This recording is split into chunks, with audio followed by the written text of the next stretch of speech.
Keep it going for Dan for putting on a great show. Keep it going for the Bluebells Burlesque. Been hanging out with them for a couple months now, and I've had glitter stuck in every crevice of my body, and I cannot get rid of it, no matter what I do. Got some good news for you. I read in an article recently that having sex often can increase your intelligence. Yeah, sounds fantastic. Sounds a lot better in a book. Let's stop reading, let's start making some love. Public service announcement from Mitch Reierson. What about the opposite side of the spectrum, though? What if you don't have sex, say, 6 months to a year? Do you dumb down? Because if that's the case, I'm about a week away from being Forrest Gump. Life will be like a box of chocolates. I'll never know when I'm going to get it. Keep the theme going with laughing with boners, and we'll talk about my sexual fantasies. You guys familiar with the game Mortal Kombat? That's basically what my sexual fantasy is based on. How I have it played out in my head is she's going to be in the bedroom on the bed with the door closed. I'm going to be outside wearing a pants of yoga pants and aviators, tend to be Johnny Cage, and I'm going to have a gong right next to me.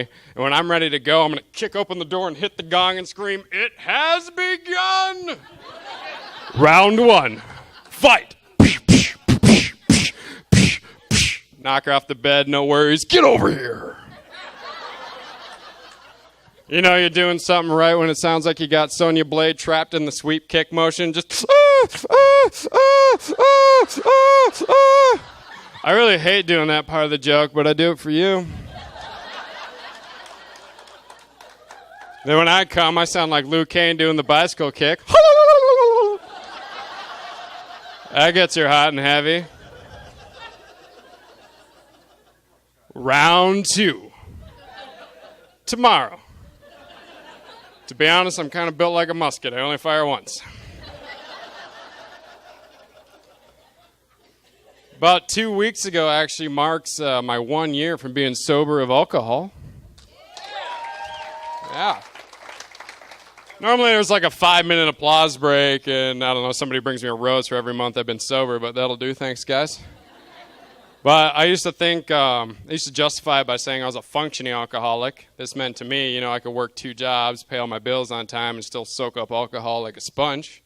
But then I woke up one morning and I felt like I couldn't hold this title anymore because my cat was sitting at the end of the bed, and he looked pretty pissed. I blacked out the night before, so all I could really say to him was, "How bad was it?" He then continued to walk me to the bathroom, and this crime scene was crossed off and the evidence was still there. They say you're not drunk until you shit your pants. Wrong. You're not drunk until you shit in your cat's litter box. 1 year sober.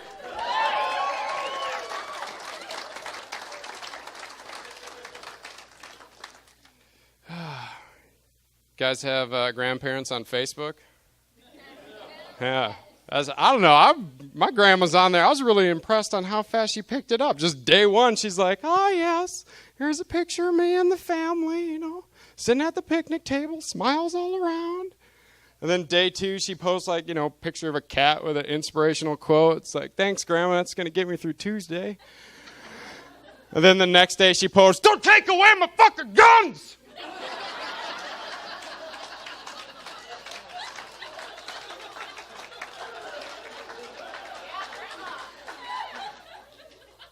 And the next day she posts, "Oh, here's a picture of me and my husband in our 40th anniversary. Time flies when you're having fun." And then the next day she posts, "Global warming isn't real. There's snow outside."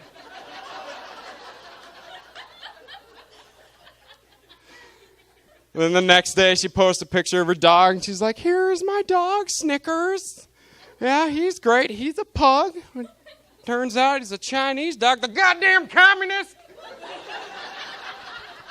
I'm going to end on a happy note here. I was at a funeral recently, and it was a really nice service. I'd go back. And the slideshow was accompanied with, they had a slideshow to commemorate their life, and it was accompanied by some songs. And one of the songs was Sarah McLachlan's "Arms of an Angel." Yeah. That should be banned from funerals for 2 reasons. Number one brought me to tears.